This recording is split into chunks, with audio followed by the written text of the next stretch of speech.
जय हिंद साथियों। देखिए, पिछले लेक्चर में हम लोग देखे कि अवतल दर्पण से 6 तरह के कैसे प्रतिबिंब बनाए जा सकते हैं, हमने आपको समझा दिया। और उत्तल दर्पण से 2 प्रकार का प्रतिबिंब हम लोग बनाए थे। ठीक, अगर आप नहीं देखे हैं देख लीजिएगा। आज जो अवतल से बनाया हो, उत्तल से बनाया हो, उससे क्वेश्चन भी निकालेंगे, हम तुलना करके क्वेश्चन कराएंगे। देखो कैसे कैसे ऑब्जेक्टिव क्वेश्चन यहाँ पूछ सकता है, और बहुत सुंदर और अच्छा क्वेश्चन। और साथ में एक दर्पण और है, समतल दर्पण। तो उत्तल, अवतल, समतल, तीनों 3 प्रकार के दर्पण हम पढ़ रहे हैं। तो अवतल से प्रतिबिंब देख लिए, उत्तल से प्रतिबिंब देख लिए, अब समतल से भी प्रतिबिंब देख लो, समतल से कैसा प्रतिबिंब बनता है। और फिर हम लोग कंपेरिजन आराम से कर लेंगे। ओके, तो चलो देखते हैं। उत्तल अवतल से कंपेरिजन कर सवाल देखेंगे, समतल से भी क्वेश्चन देख लेंगे। तो आइए देखते हैं समतल दर्पण से प्रतिबिंब कैसे बनता है। सबसे पहले इसे बना ले, तब क्वेश्चन पे चले। देखो, ये समतल दर्पण है, और समतल दर्पण में क्या है, ये लाइन क्या हो जाएगी, मुख्य अक्ष हो जाएगी, जो ठीक बीचों बीच जा रही है लाइन। ये पॉइंट को P मान लिए, और यहां हम कोई वस्तु रख दिए। कोई वस्तु यहां रख दो आप, नाम इसका ए बी कोई वस्तु हो गई। समतल दर्पण सामने रख दिए। इमेज कैसे बनता है, बी सिरे से 2 किरणें चलती है। प्रतिबिंब बनाने के लिए क्या करते हो, बी सिरे से 2 किरणें ले चलोगे।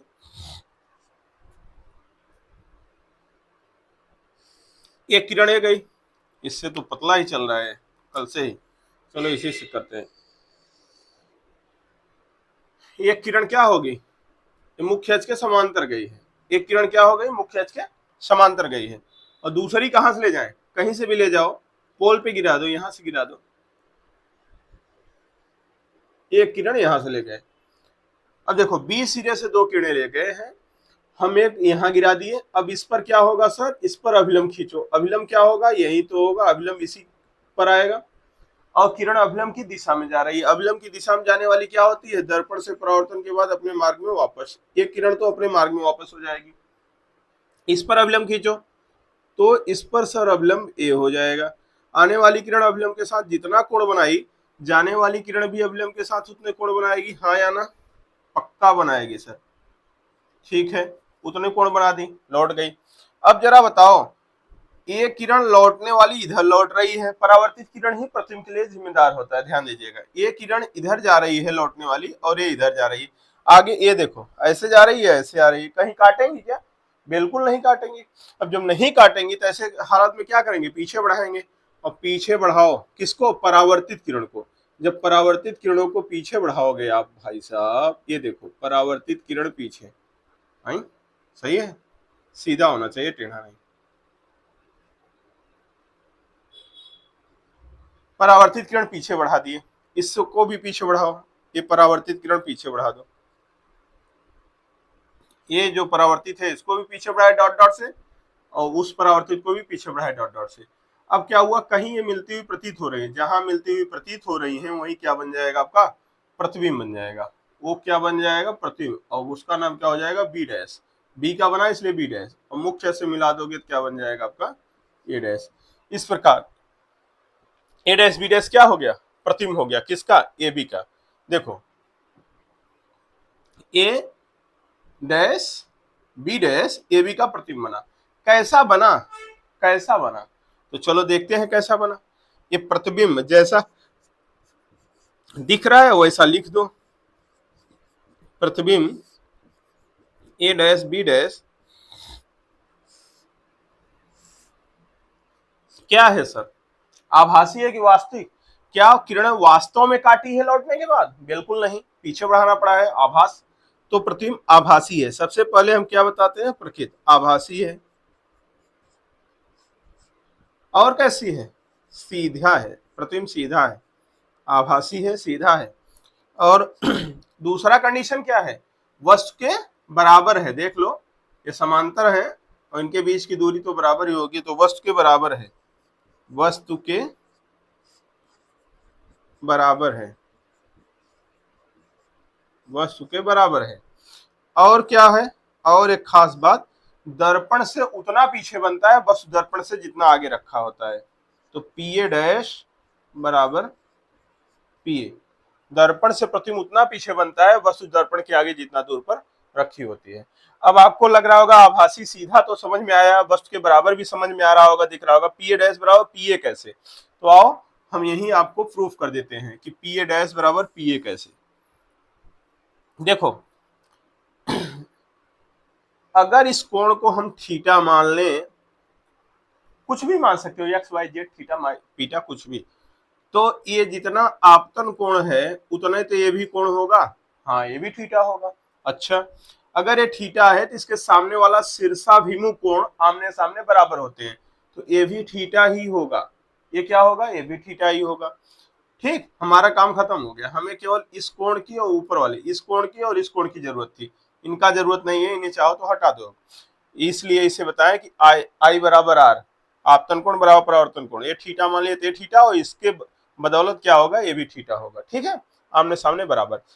अब त्रिभुज देखो ए बी पी से इतना तो त्रिभुज आप जानते होंगे, त्रिभुज ए बी पी से आप tan थीटा लगाओ, tan थीटा बराबर क्या हो जाएगा, tan थीटा लंब बटे आधार, तो ए बी बटे लंब बटे आधार, ए बी बटे पी ए, समीकरण 1 हो गया।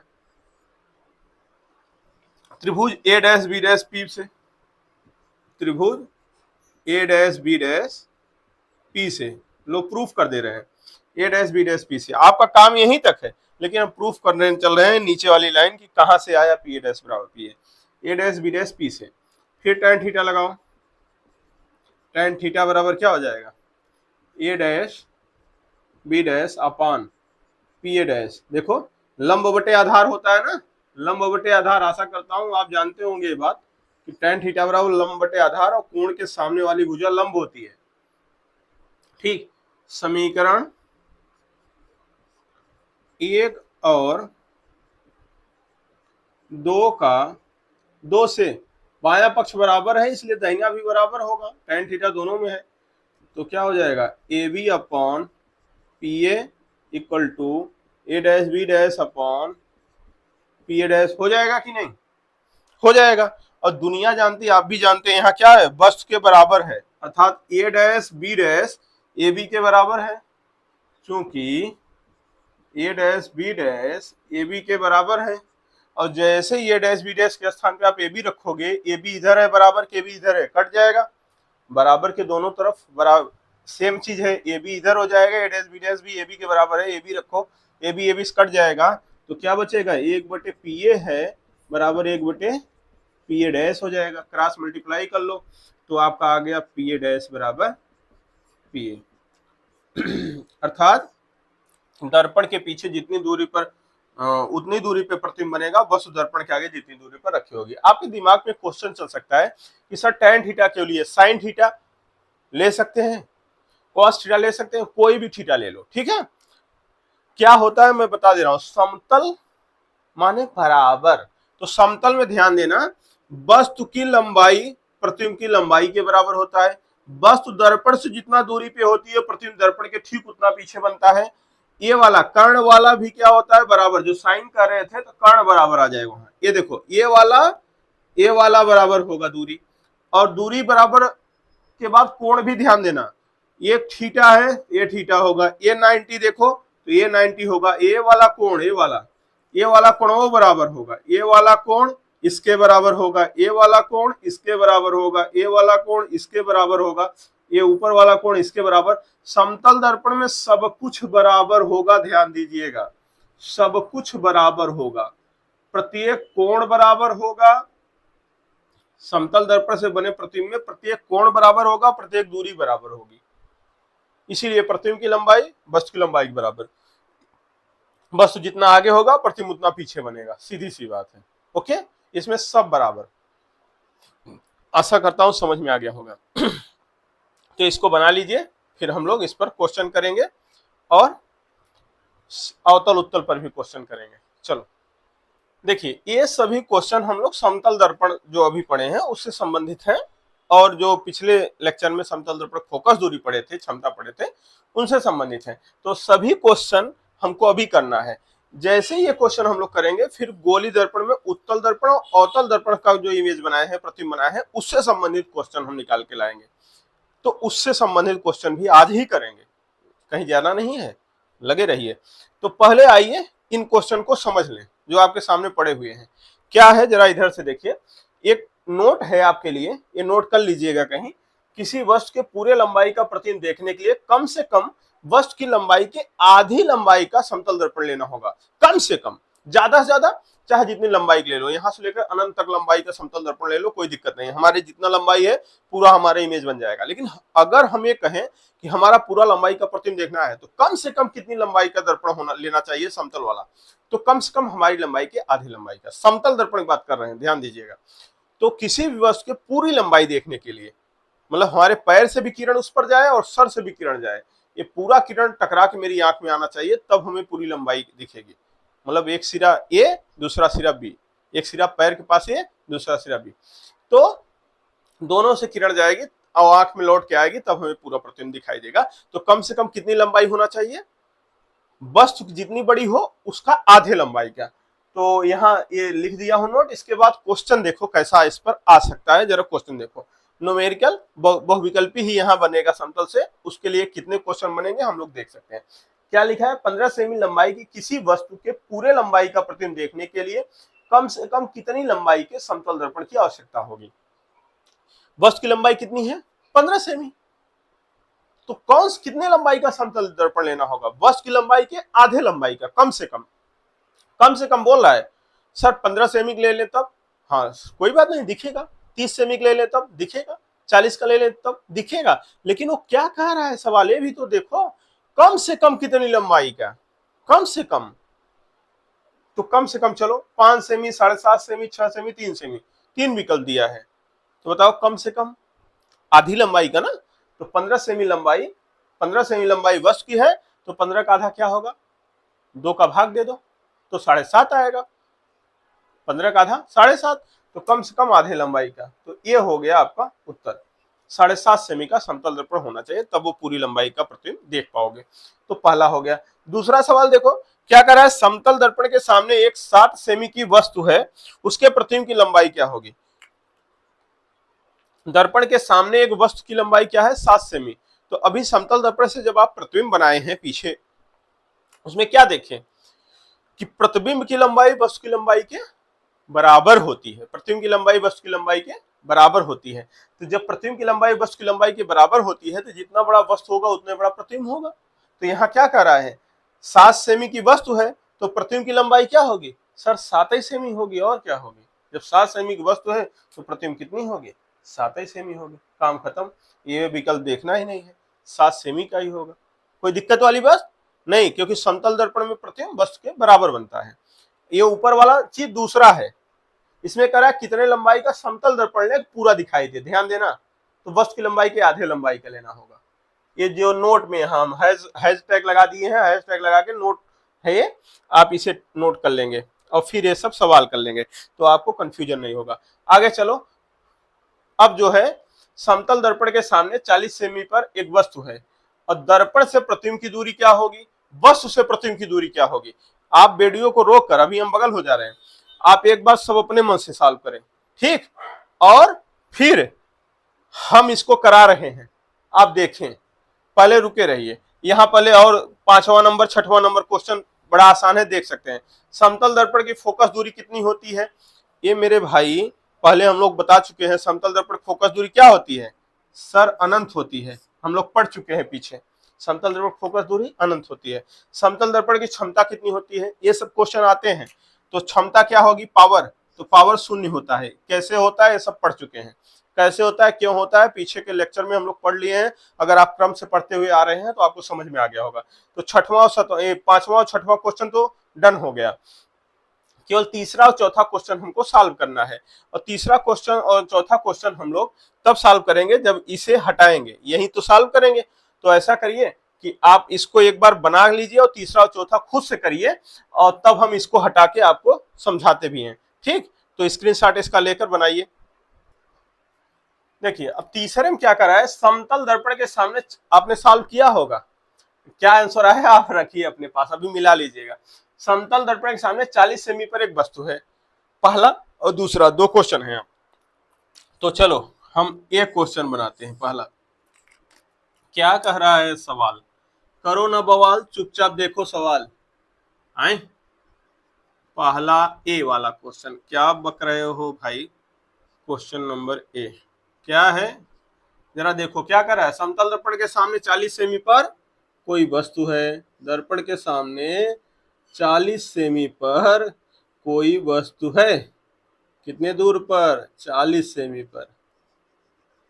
ये 40 सेमी लिखे हैं, ध्यान देना, 400 मत समझना, सर हिंदी में लिख दा। 40 सेमी छोटा होगा, देखना 40 सेमी पर वस्तु है। तो आप जानते हैं दर्पण से जितना आगे वस्तु होता है, प्रतिबिंब भी दर्पण से उतने पीछे बनता है। अभी बताए थे पी ए डैश बराबर पी ए, हाँ एकदम। तो 40 सेमी पीछे इसका प्रतिबिंब बनेगा, जितना सेमी आगे वस्तु होगी उतना ही सेमी पीछे इसका प्रतिबिंब बनेगा। काम खत्म। तो क्या पूछा है, दर्पण से प्रतिबिंब की दूरी। तो दर्पण से प्रतिबिंब यही है ना, ए बी वस्तु है और ए डैश बी डैश इसका प्रतिबिंब है। तो दर्पण से प्रतिबिंब की दूरी क्या हो गई सर, यही तो 40 सेमी ही तो है। दर्पण से प्रतिबिंब की दूरी 40 सेमी, तो आंसर कितना हो गया सर, 40 सेमी। आंसर क्या हो गया, 40 सेमी। पहले का तो आंसर 40 सेमी हो गया। जरा दूसरे का बताओ, बी का, बी वाला भी देख लो। बी वाला क्या कर रहा है, वस्तु से प्रतिबिंब की दूरी। अब देखो इसमें क्या कह रहा है कि भाई साहब वस्तु 40 सेमी पर है आगे। अब ऐसा नहीं कि इसमें नीचे लिखे तो इसमें ऊपर क्या है, नीचे ऊपर कहीं भी लिख सकते हो यार। ये प्रतिबिंब भी 40 सेमी पर बना, तो कह रहा है वस्तु से प्रतिबिंब की दूरी, यहां से यहां तक की दूरी बताना है। वस्तु से प्रतिबिंब की दूरी, यहाँ क्या कहा था, दर्पण से प्रतिबिंब की दूरी। यहाँ कह रहा है वस्तु से प्रतिबिंब की दूरी। तो 40 आगे और 40 पीछे, 40 40 क्या हो जाएगा, 80। तो ये टोटल कितना हो जाएगा, 80 सेमी। 80 सेमी हो गया, ठीक है। तो आंसर क्या हो जाएगा, 80 सेमी। तो आंसर यहाँ हो गया 80 सेमी। तो आशा करता हूं ये बातें आप भी समझ गए होंगे। 80 सीएम, ठीक है, कोई दिक्कत नहीं। तो तीसरा वाला खत्म हो गया। चौथा वाला देख लेते हैं, इसे हटाते हैं हम, चौथा देखते हैं। और समझ गए होंगे, ठीक, मिटा देते हैं। आप चाहो तो रोक के अपना बना लीजिएगा, या ऐसे ही आप शायद हल भी किए हो तो उत्तर भी सही आया होगा, कोई बात नहीं। अब चौथा देखो क्या कहता है। चौथा नंबर भी हल किए होंगे आप। चौथे में ए वाला देखो। अब इसके पहले तीसरा हम सॉल्व कर रहे थे। चौथा, समतल दर्पण के सामने 50 सेमी पर एक वस्तु है। समतल दर्पण के सामने, समतल दर्पण के सामने 50 सेमी पर कोई वस्तु है। लो भाई, 50 सेमी पर कोई वस्तु रख दी है यार समतल दर्पण के सामने। 50 सेमी वस्तु रख दी, फिर क्या कर रहा है, वस्तु से 100 सेमी पीछे चंगू खड़ा है। चंगू, हाँ चंगू मंगू।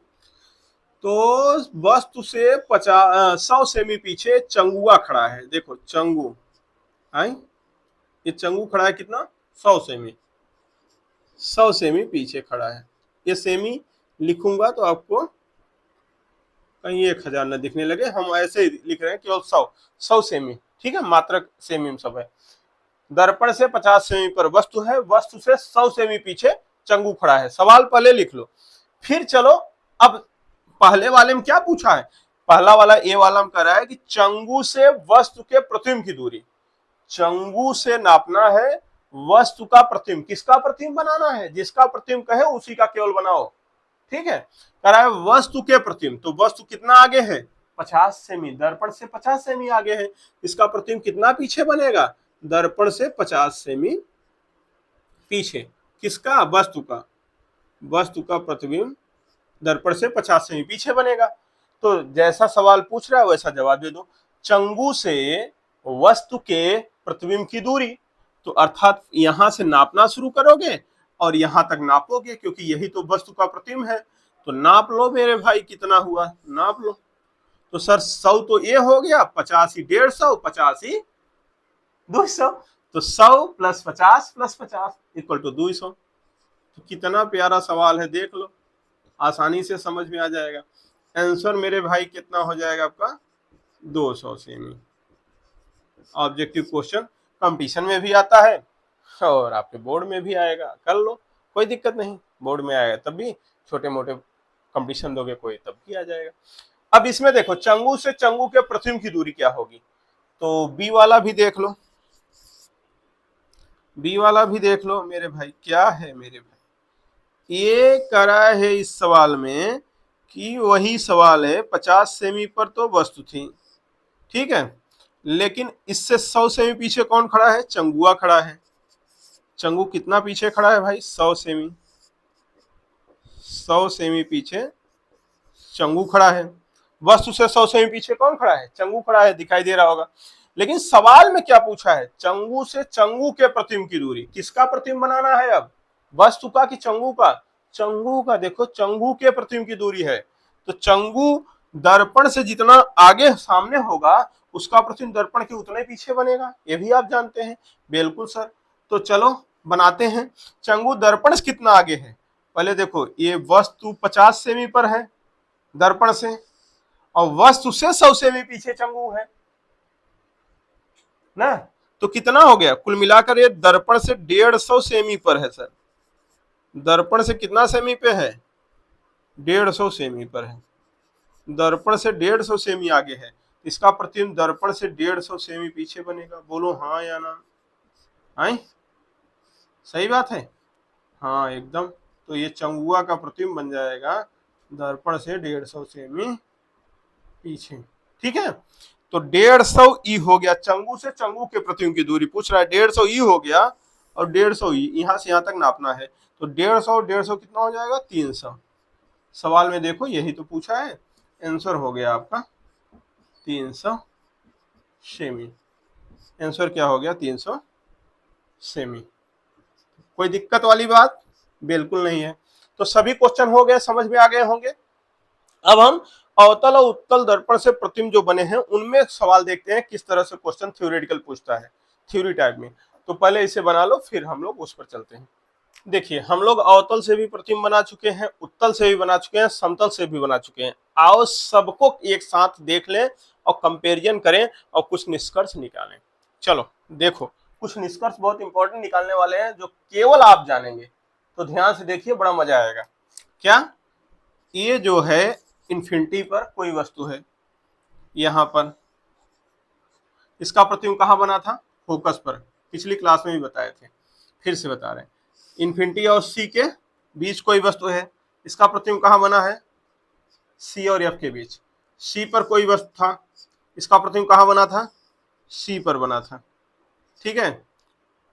सी और एफ के बीच कोई वस्तु है, इसका प्रतिबिंब कहां बना था, यह सी और अनंत के बीच बना था। फोकस पर कोई वस्तु है, इसका प्रतिबिंब कहां बना था, अनंत पर बना था। सी और एफ के बीच कोई वस्तु था तो उसका प्रतिबिंब सी और अनंत के बीच बना था। अगर फोकस पर कोई वस्तु है तो उसका प्रतिबिंब कहां बना, अनंत पर बना है। और अगर वस्तु को हम एफ और पी के अंदर रख देते हैं तो प्रतिबिंब आपका कहां बनता है, ये प्रतिबिंब आपका आभासी बनता है, सीधा बनता है, दर्पण पीछे बनता है। अब जरा उत्तल दर्पण में भी देख लो, उत्तल दर्पण में जब वस्तु अनंत पे थी, चाहे ऐसे वस्तु रख लो चाहे जैसे रख लो, तो प्रतिबिंब कहां बनेगा, फोकस पर बनेगा। वस्तु अनंत और पोल के बीच कहीं भी हो, सदैव प्रतिबिंब क्या होगा, पोल और एफ के बीच बनेगा, ठीक है, आभासी बनेगा। और यहां समतल में क्या होगा, वस्तु सदैव कहीं भी रखो, दर्पण के ठीक उतने पीछे बनेगा जितना आगे वस्तु हो, दर्पण के ठीक उतने पीछे बनेगा जितना आगे क्या हो, वस्तु हो। और सेम साइज का बनेगा, साइज भी क्या होगा, सेम होगा, ठीक, कोई दिक्कत नहीं है। आभासी बनेगा, ये क्या है, आभासी है, डॉट डॉट से दिखा रहे हैं इसीलिए ताकि आपको क्लियर रहे, आभासी है।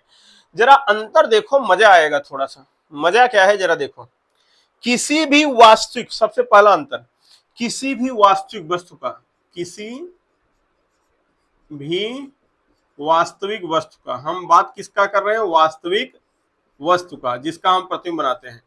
किसी भी वास्तविक वस्तु का प्रतिबिंब हम बनाने चल रहे हैं।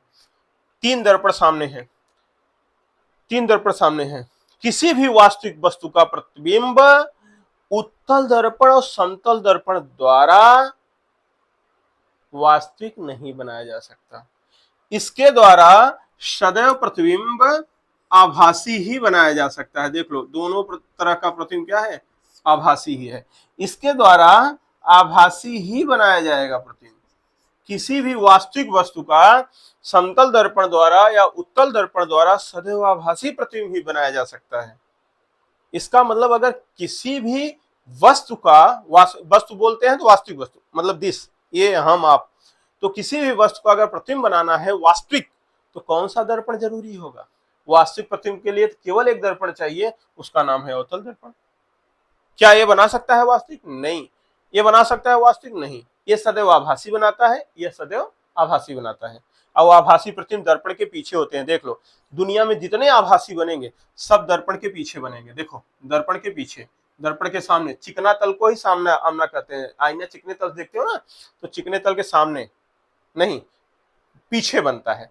क्या? आभासी वाला। देखो, ये भी पीछे बना है, ये भी पीछे। और जितने वास्तविक बनते हैं, यहां भी देखो, यहां आभासी बना अवतल द्वारा, वो भी पीछे बना। जितने वास्तविक बनते हैं सब दर्पण के सामने बनते हैं। ये सभी न्यूमेरिकल लगाने में काम देंगे, मदद करेंगे, इसलिए ढंग से देखना। जितने भी वास्तविक बनते हैं सब दर्पण के सामने बनते हैं, दर्पण के आगे बनते हैं। जितने आभासी बनते हैं सब दर्पण के पीछे बनते हैं।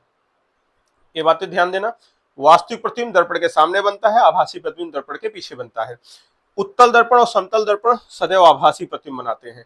अवतल दर्पण कैसा है? अवतल दर्पण सब कुछ बनाता है, वास्तविक भी बनाता है, आभासी भी बनाता है। देख लो, आभासी भी बनाया है और वास्तविक भी बनाया है अवतल दर्पण, लेकिन उत्तल और समतल सदैव आभासी बनाते हैं।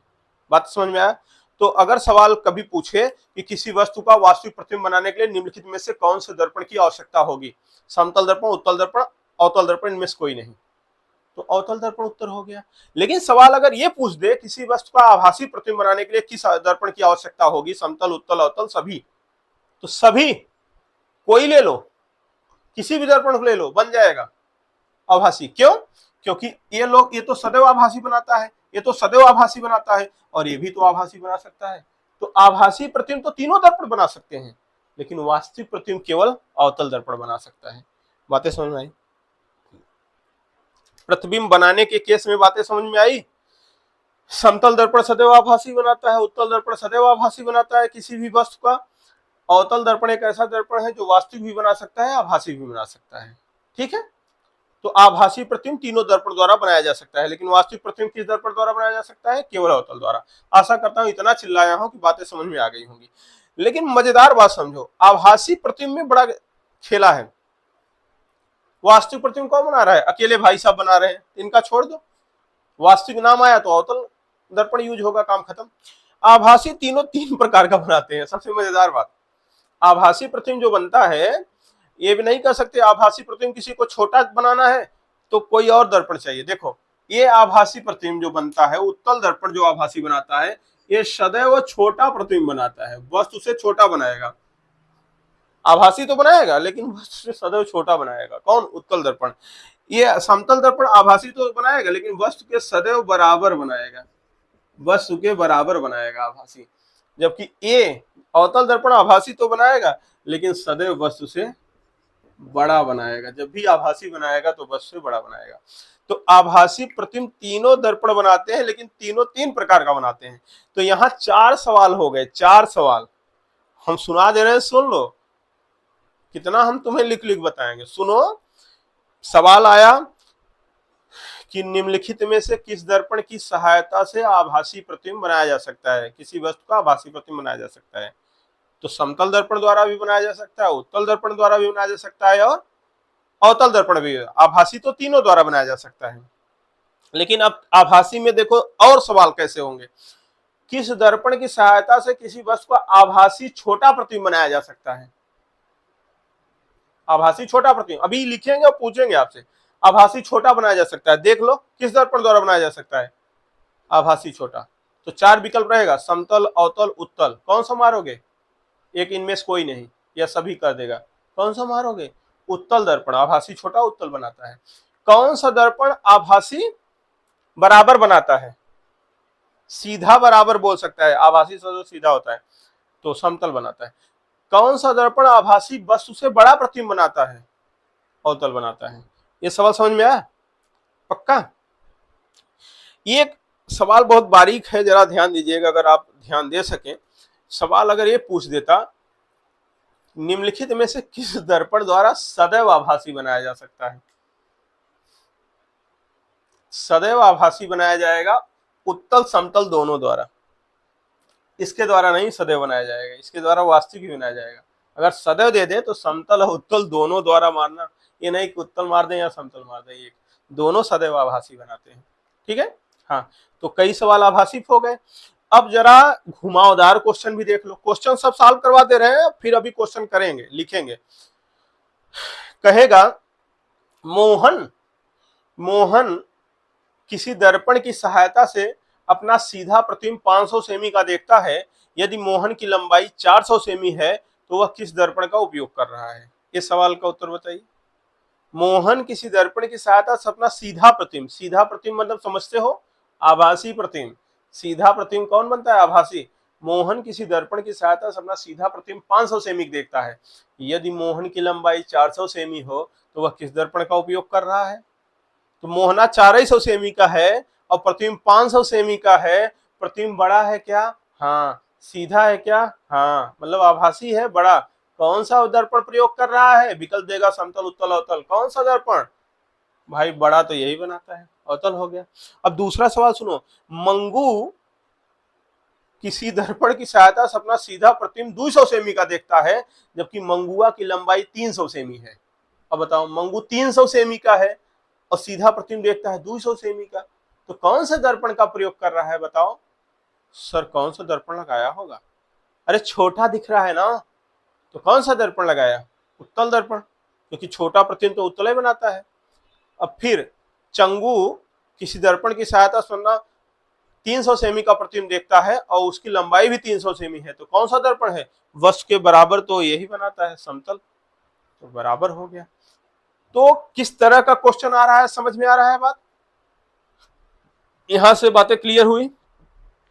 अभी देखो, अब इधर आभासी वाले पे इतने सारे क्वेश्चन कर दिए, इधर देखो मजेदार बात, इधर देखो। अगर आपसे कहे कि अवतल दर्पण वास्तविक बनाता है, वस्तु से छोटा भी बनाता है, देखो जब तक सी के बाहर है वस्तु तब तक छोटा है प्रतिबिंब, वस्तु से छोटा। अब जब सी पर आ गया तो बराबर बना दिया, और जब सी के अंदर वस्तु गई तो बड़ा बन गया प्रतिबिंब। तो वास्तविक बेचारा ये अकेले ही बनाता है, लेकिन अकेले ही 3 प्रकार का बना लेता है। छोटा भी बना देगा, आवश्यकता आपको छोटे प्रतिबिंब की, छोटा बना दिया, बराबर किया, बराबर बना दिया, बड़े किए, बड़ा बना देगा, अकेले बना लेगा। ठीक है, लेकिन आभासी इकलौता बनाता है जो बड़ा बनाएगा। लेकिन अगर आभासी आपको चाहिए छोटा बड़ा बराबर, तो अलग अलग दर्पण यूज करना पड़ेगा। और वास्तविक चाहिए तो अवतल कहेगा मैं अकेला ही काफी हूं। ठीक है, तो ये सब क्वेश्चन हो गए। और क्वेश्चन देखिए, उत्तल दर्पण में ज्यादा से ज्यादा प्रतिबिंब कहां बन सकता है पता है? ज्यादा से ज्यादा यहां, जब बस अनंत पे होगा प्रतिबिंब फोकस बनेगा, फोकस की 1 इंच बाहर नहीं जा सकता। अगर हम कहें 50 से ही फोकस दूरी का एक उत्तल दर्पण है, फोकस दूरी समझते हैं, पी से लेकर एफ तक की दूरी, अर्थात 50 सेमी है, 50 सेमी है, तो प्रतिबिंब की अधिकतम दूरी क्या होगी? ज्यादा से ज्यादा प्रतिबिंब की दूरी क्या होगी? 50 सेमी आएगी सर, क्योंकि इसके बाहर तो बन नहीं सकता ना। तो ज्यादा से ज्यादा प्रतिबिंब की दूरी क्या होगी? प्रतिबिंब की दूरी समझते हैं, जहां प्रतिबिंब बनता है पोल से, ये यहां बन गया तो ये दूरी पोल से जितनी है वो प्रतिबिंब की दूरी, यहां है तो प्रतिबिंब की दूरी। तो किसी भी प्रतिबिंब जो प्रतिबिंब बना वह पोल से नापा जाता है दूरी। ठीक है, तो पोल से उसकी ज्यादा से ज्यादा दूरी क्या होगी? भाई ज्यादा से ज्यादा प्रतिबिंब वो फोकस तक ही बन सकता है, फोकस से बाहर बन ही नहीं सकता। तो फोकस दूरी ही प्रतिबिंब की अधिकतम दूरी होगी। किसमें? उत्तल दर्पण में। इसमें तो जितना आगे उतना ही पीछे। सर इसमें, इसी के लिए तो दुनिया भर का सवाल आएगा। इसमें और इसके लिए सूत्र आएगा 1/f बराबर 1/v प्लस 1/u। उसी के मदद से हम लोग सॉल्व करेंगे सब सवाल, आगे आएंगे फार्मूला सॉल्व करेंगे। जरा अभी थ्योरेटिकल क्वेश्चन कुछ हम बता रहे थे, उसे अब समझा दिए। अब हम लिख देते हैं इतना क्वेश्चन, और लिख देंगे, चाहो तो अपना ये आप फोटो खींच लो इसका और लिख देते हैं क्वेश्चन, और फिर आपसे हम पूछते हैं, आप बताइए, हम भी आंसर आपको बताते हुए चलते हैं। देखिए अभी जो हम आपको समझाए हैं उससे कितने सारे क्वेश्चन हमने आपको यहाँ डिजाइन कर दिया है। 7 सवाल सामने पड़े हैं, और भी सवाल खुद से आप बना सकते हैं, बहुत सारे सवाल, लेकिन अब कितना सवाल हम आपको खुद बना के दें। और भी सवाल आपको समय समय पर हम देते रहेंगे इसमें, ठीक। लेकिन आज की क्लास का जितने सारे सवाल, 6 सवाल इसके पहले, 7 सवाल, 13-14 सवाल हो गए। तो आइए देखते हैं इस सवालों को। क्या करा है, निम्नलिखित में से किस दर्पण द्वारा किसी वस्तु का वास्तविक प्रतिबिंब बनाया जा सकता है। किसके द्वारा वास्तविक बनाया जा सकता है, अभी समझाए थे ना भाई। समतल द्वारा सदैव आभासी, उत्तल द्वारा सदैव आभासी, अवतल ये जो बनाता है वास्तविक भी, तो अवतल दर्पण हो गया। दिखाए थे किस दर्पण द्वारा किसी वस्तु का आभासी प्रतिबिंब बनाया जा सकता है। क्या बताए थे, अवतल भी बनाता था, उत्तल भी बनाता था, समतल भी, अवतल भी बनाता है, समतल भी बनाता है, उत्तल भी, तो सभी द्वारा बनाया जा सकता है, ये सही है। किस दर्पण द्वारा किसी वस्तु का आभासी छोटा प्रतिबिंब बनाया जा सकता है। देखो आभासी छोटा कौन बनाता था, याद करो, आभासी बड़ा अवतल बनाता था, आभासी बराबर समतल बनाता था, आभासी छोटा उत्तल बनाता था। अगर आपको याद हो तो आभासी छोटा कौन सा बनाएगा, उत्तल दर्पण बनाएगा, ये सही हो जाएगा। किस दर्पण द्वारा वस्तु का आभासी बड़ा प्रतिबिंब बनाया जा सकता है। आभासी बड़ा अभी अभी बताया किसके द्वारा बनाया जाएगा, अवतल दर्पण द्वारा, अवतल दर्पण द्वारा आभासी बड़ा बनाया जाएगा। अब यहाँ देखो, मंगू किसी दर्पण से अपना सीधा प्रतिबिंब 300 सेमी का देखता है। यदि मंगू की लंबाई 400 सेमी, मंगू 400 सेमी का है और प्रतिबिंब सीधा का इतना देख रहा है 300, मतलब छोटा देख रहा है, हाँ, तो वह किस दर्पण का उपयोग कर रहा है। छोटा कौन बनाता है, उत्तल बनाता है, समझा चुके हैं, उत्तल दर्पण, ठीक है। अवतल तो नहीं, उत्तल दर्पण यहां लगा है इसलिए यहां नहीं लगा है। मोहन एक दर्पण से अपना सीधा प्रतिबिंब 500 सेमी का देखता है।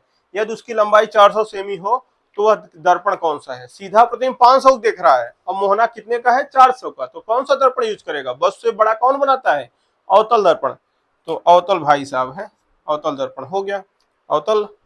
अब 7 नंबर सवाल जरा ध्यान दीजिएगा, कह रहा है 50 सेमी, 7 नंबर सवाल क्या आ रहा है, 50 सेमी फोकस दूरी वाले उत्तल दर्पण की सहायता से बनाए गए प्रतिबिंब की अधिकतम दूरी क्या होगी। 50 सेमी फोकस दूरी है, उसके द्वारा जो प्रतिबिंब बनाया जा रहा है उत्तल दर्पण द्वारा, उत्तल दर्पण द्वारा बात कर रहे हैं, अवतल नहीं, अवतल द्वारा अनंत हो जाएगा, अवतल दर्पण द्वारा अनंत तक प्रतिबिंब बनाया जाता है, लेकिन उत्तल की बात कर रहा हूं, उत्तल 50 सेमी फोकस दूरी वाले उत्तल दर्पण की सहायता से बनाए गए प्रतिबिंब की अधिकतम दूरी, अधिकतम दूरी तो उसकी फोकस दूरी के बराबर ही होती है, तो यहाँ कहा 100 सेमी, बिल्कुल गलत, 75 सेमी नहीं, अनंत नहीं, अवतल होता तो अनंत मार देते, उत्तल लिखा है, उत्तल में कितना होता है, फोकस दूरी के बराबर, 50 सेमी फोकस दूरी, 50 सेमी है। अधिकतम बोला है, अधिकतम कहां तक बनेगा, 50 सेमी, ज्यादा से ज्यादा 50 सेमी, तो बिना साल के आंसर आ जाएगा। तो ये रहे सभी क्वेश्चन, इनको आप बना लीजिए, नोट में ही रखिएगा, नोट्स में अपने, बहुत अच्छा है, बना लीजिए। देखिए आज आपके लिए इतना ही, और देखिए अगली क्लास में हमें क्या करना है, अगली क्लास में हम लोग फोकस दूरी पढ़ेंगे, फोकस दूरी का जो सूत्र है 1/f बराबर 1/v प्लस 1/u, और चिन्ह परिपाटी, चिन्ह परिपाटी बहुत जरूरी है सवाल करने के लिए। अब न्यूमेरिकल की बारी आ रही है मेरे भाई, बहुत इंपॉर्टेंट है, और रेखीय आवर्धन। तो जब फोकस दूरी का सूत्र 1/f बराबर 1/v प्लस 1/u पढ़ लोगे, m बराबर I/o बराबर -v/u, एक फार्मूला दर्पण का रेखीय आवर्धन वाला हो जाएगा, और चिन्ह में माइनस प्लस कैसे लिया जाएगा, फिर न्यूमेरिकल लगाना बहुत आसान है, यहाँ आराम से न्यूमेरिकल लगेगा। तो आज के लिए आप जो पढ़े हो इसे दोहरा लो, अब तक जो पढ़े हो हम तो ये कहेंगे एक बार रिवाइज कर लो, क्योंकि पीछे एक बार रिवाइज करके अगर यहां तक आ जाओगे कॉन्सेप्ट क्लियर हो जाएगा, ठीक है। ओके, तो मिलते हैं अगली क्लास में, हम लोग इसको दोहरा लीजिए, ठीक, धन्यवाद।